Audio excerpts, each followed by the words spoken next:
Welcome back to our literary journey. Today we conclude Charles Dickens' masterpiece, A Tale of Two Cities, with Book 3, The Track of a Storm, a powerful finale that explores sacrifice, redemption, and the brutal reality of revolution. If you thought the first two books were intense, prepare yourself for an emotional roller coaster that will leave you breathless. Before we begin, if you're enjoying this series, please hit that subscribe button and turn on notifications so you don't miss any of our book summaries. Let's dive into one of the most memorable endings in all of literature. Before we continue, the voice you're hearing is new. The story remains the same, but now told with a fresh tone. So sit back and let the journey unfold once again. Book 3, titled The Track of a Storm, takes us deep into revolutionary Paris during the Reign of Terror, a period from 1793 to 1794 when thousands were executed by guillotine. The storm metaphor is perfect. Like a violent tempest, the revolution has become unstoppable, sweeping away everything in its path, both guilty and innocent alike. When we left off in Book 2, Charles Darnay had made the fateful decision to return to France to save his family's former servant, Gabelle, who had been imprisoned. Despite knowing the dangers, Darnay felt compelled by honor and duty. Meanwhile, the revolution has intensified, and being an aristocrat in France now means an almost certain death sentence. Charles Darnay's journey to Paris becomes a nightmare from the very start. In 1792, traveling through revolutionary France is treacherous. At every village, armed patriots stop him, demanding to see his papers. The word aristocrat is now a death sentence, and Darnay, traveling under his real name Evremond, is immediately recognized as nobility. The hostility is palpable. Villagers spit at him, threaten him, and look at him with pure hatred. After days of this torment, Darnay is finally arrested and declared an emigrant, someone who left France and now dares to return. Under the new revolutionary laws, all emigrants must be imprisoned. When Darnay arrives in Paris, he encounters Ernest Defarge, the wine shop owner who once cared for Dr. Manette. Darnay hopes Defarge will help him, but the revolutionary looks at him coldly and identifies him only as Citizen Evremond. There's no warmth, no recognition of their past connection. Darnay is taken to La Force prison, where he's held in secret, meaning without trial, without knowing when or if he'll ever be released. Back in Paris, Mr. Jarvis Lorry is working at Tellson's bank when Dr. Manette and Lucy burst in with terrible news. Charles has been imprisoned. Outside the bank's courtyard, a horrifying scene unfolds.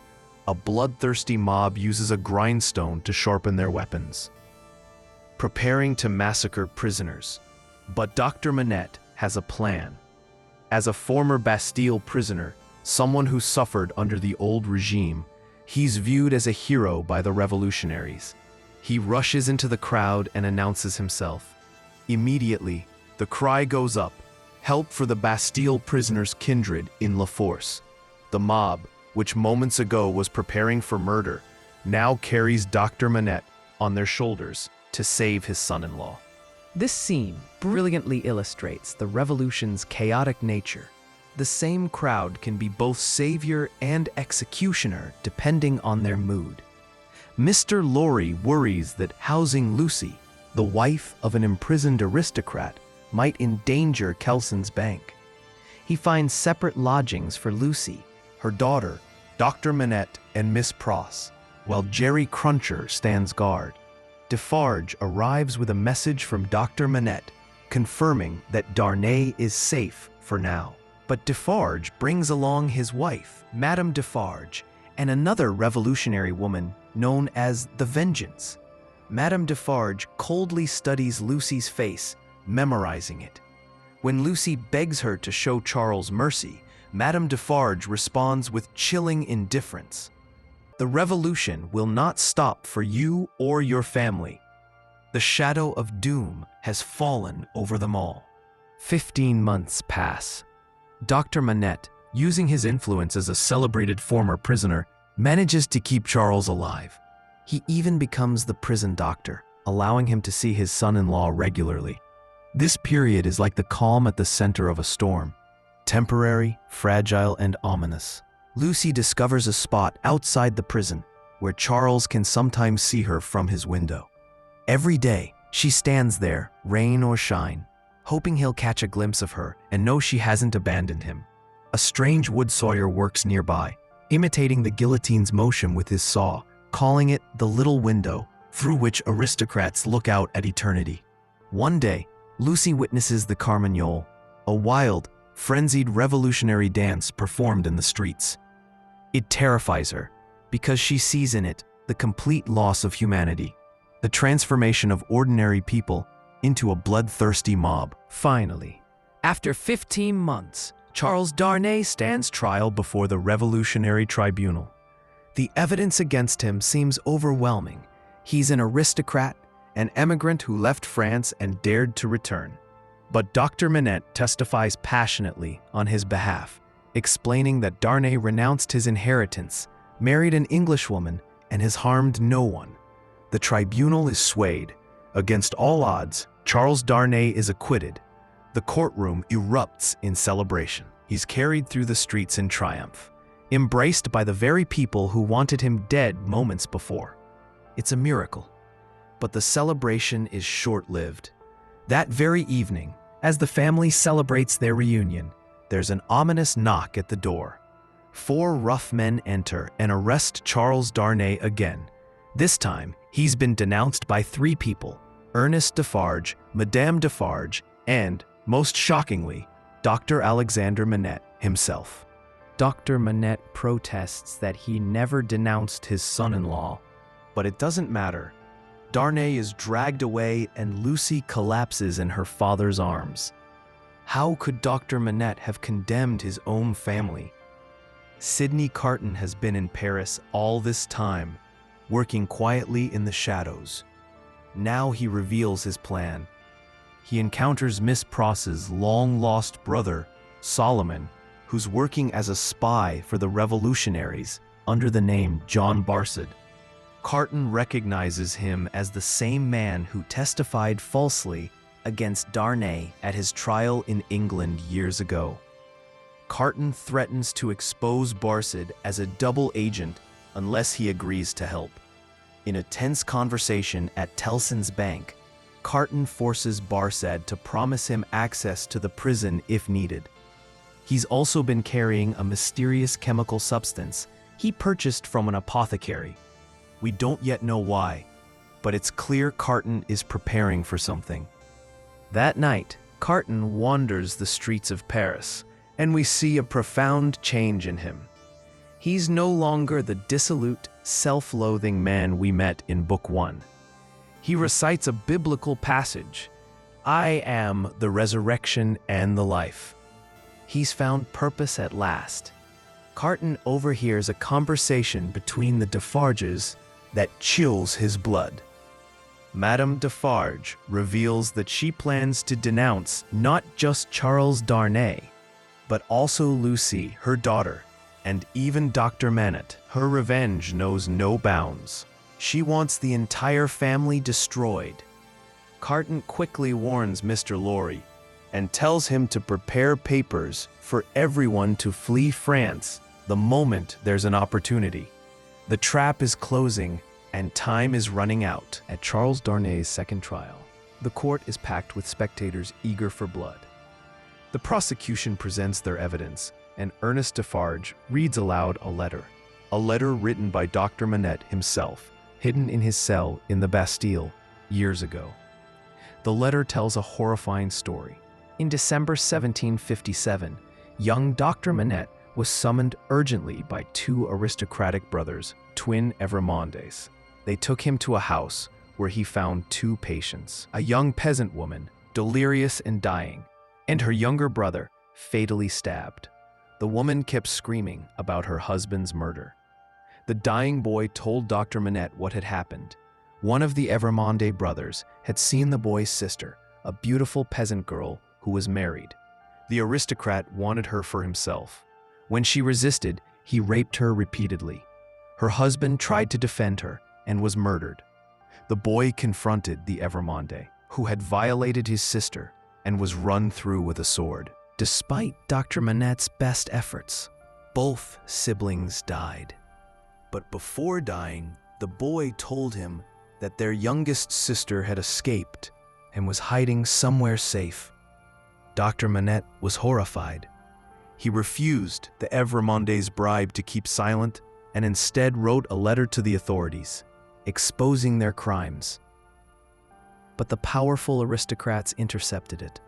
They had Dr. Manette arrested under a lettre de cachet, a royal decree requiring no trial, and he vanished into the Bastille for 18 years. At the end of his letter, the tortured doctor wrote a curse. He denounced the Evrémondes and all their descendants to the last of their race. The courtroom is silent as the full horror sinks in. Charles Darnay, though innocent himself, is the nephew of these monsters. He's the last of the Evrémonde line. The jury takes less than a moment to decide. Charles Darnay is sentenced to death by guillotine within 24 hours. Lucy screams and faints. Dr. Manette, realizing his own letter from the past has condemned his beloved son-in-law, collapses into madness once again. As evening falls, Dr. Manette frantically tries to use his influence to save Charles, but it's useless. His status as a hero means nothing now. His own written words have sealed his son-in-law's fate. The once revered physician is now broken, slipping back into the traumatized state he was in when first released from the Bastille. Night descends, and with it, all hope seems lost. Sidney Carton moves through the darkness with quiet determination. He's made his decision, and there's a peace about him that wasn't there before. He's found the meaning his life had always lacked. 52 people have been condemned to die the next day, and Charles Darnay is among them. In his cell, Darnay writes farewell letters to Lucy and Dr. Manette, preparing himself for death with whatever dignity he can muster. Suddenly, Sidney Carton appears at his cell door. Darnay is surprised. How did Carton get in? But there's something different about Carton's face, something bright and determined. Carton insists they switch clothes. Quickly, he urges. As Darnay protests, Carton forces him to write a short letter of explanation, then produces the mysterious chemical, a powerful sedative. He holds it under Darnay's nose and Charles collapses unconscious. Working swiftly, Carton completes the exchange of clothes. He calls for Barsad, who carries the unconscious Sidney Carton, actually Charles Darnay, out of the prison to a waiting carriage. The carriage speeds away to Tellson's Bank, where Mr. Lorry, Lucy, Dr. Manette, and Lucy's daughter are waiting with papers to escape France. Meanwhile, in the cell, Sidney Carton, now dressed as Charles Darnay, waits calmly for his fate. When the guards come at 2 o'clock, they see only Charles Darnay and take him to join the other condemned prisoners. Among the prisoners is a young seamstress, barely more than a girl, falsely accused of plotting against the Republic. She looks at Carton and realizes he's not Darnay. "Are you dying for him?" she asks in wonder. "For him and his wife and child." Carton replies gently. The girl is amazed by his courage. "Can I hold your hand?" she asks. "I'm not afraid if I can hold your hand." While this is happening, Madame Defarge has one final mission. She heads to Lucy's apartment, hoping to catch Lucy mourning and denouncing the Republic, which would give her grounds to arrest the entire family. But the apartment is nearly empty. Everyone has fled except Miss Pross and Jerry Cruncher, who are making final preparations to leave. Jerry leaves to get the carriage, and Miss Pross finds herself alone when Madame Defarge bursts in, demanding to know where everyone is. The two women face each other, one representing love and loyalty, the other vengeance and hatred. Neither can understand the other's language, but their intentions are clear. When Madame Defarge realizes the apartment is empty and the family has escaped, she reaches for her knife. Miss Pross blocks the door to Lucy's room, determined to buy her beloved ladybird more time to get away. They struggle. Madame Defarge reaches for the pistol hidden in her clothing, but Miss Pross strikes at her hand. In the struggle, the gun goes off. Madame Defarge, the implacable knitter of death, the woman who orchestrated so much destruction, falls dead from a bullet from her own gun. Miss Pross staggers away, permanently deafened by the gunshot. But she's succeeded. The knitting is done. Madame Defarge will register no more names for the guillotine. The tumbrils, carts carrying the condemned, rumble through the crowded Paris streets. Everyone has come out to watch. The revolutionary women count heads as they fall, keeping their grisly tally. Sidney Carton and the young seamstress sit together, holding hands. She draws strength from his calm courage. "Are we going to a better place?" she asks. "Yes," Carton assures her, "where there is no time and no trouble." As they near the guillotine, she tells him, "I think you were sent to me by heaven." She goes first. She kisses Carton on the cheek and whispers, "Thank you." Then she faces her death with dignity. Now it's Carton's turn. As he climbs the steps to the guillotine, he's completely at peace. He thinks of Lucy, safe now with her husband and child. He thinks of the child they'll have someday, a boy they'll name Sidney Carton, who will grow up hearing the story of the man who sacrificed everything for love. The narrator tells us that if Sidney Carton had been able to speak his final thoughts, they would have been prophetic. He envisions a beautiful Paris rising from the ashes of this horror. He sees Lucy and Charles, gray-haired and happy, with children and grandchildren. He sees the boy named after him growing up to be a great man, carrying Carton's name with honor. He sees his sacrifice remembered and cherished by generations. And then the most famous last words in literature, words Sidney Carton thinks but doesn't speak aloud. "It is a far, far better thing that I do than I have ever done. It is a far, far better rest that I go to than I have ever known." The blade falls. The footsteps die out forever. So, here is the conclusion. Dickens takes us from the heights of hope to the depths of despair, then elevates us again through the transformative power of sacrifice. Sidney Carton's journey from dissolution to redemption gives us one of literature's most memorable character arcs. His final sacrifice isn't just an act of love for Lucy, it's an affirmation that even a wasted life can find ultimate meaning, that redemption is always possible, and that self-sacrifice is the highest form of love. The novel's famous opening, "It was the best of times, it was the worst of times," finds its echo in the ending. In the worst of times, in the midst of revolutionary bloodshed and chaos, we witness the best of human nature: courage, love, loyalty, and sacrifice. Dickens reminds us that history is made not just by crowds and revolutions, but by individual choices. These small, personal choices echo through time, shaping the future in ways that mass movements cannot. Thank you for joining me on this journey through A Tale of Two Cities. If you enjoyed this video, please give it a thumbs up, share it with fellow book lovers, and subscribe to our channel Novel Nuggets for more literary deep dives. What did you think of Sidney Carton's sacrifice? Do you think Dickens' portrayal of the French Revolution is fair? Share your thoughts in the comments below. I love hearing from you. In our next video, we'll be exploring another literary masterpiece, so stay tuned. Until then, keep reading, keep thinking, and remember, it's never too late for redemption. See you in the next video.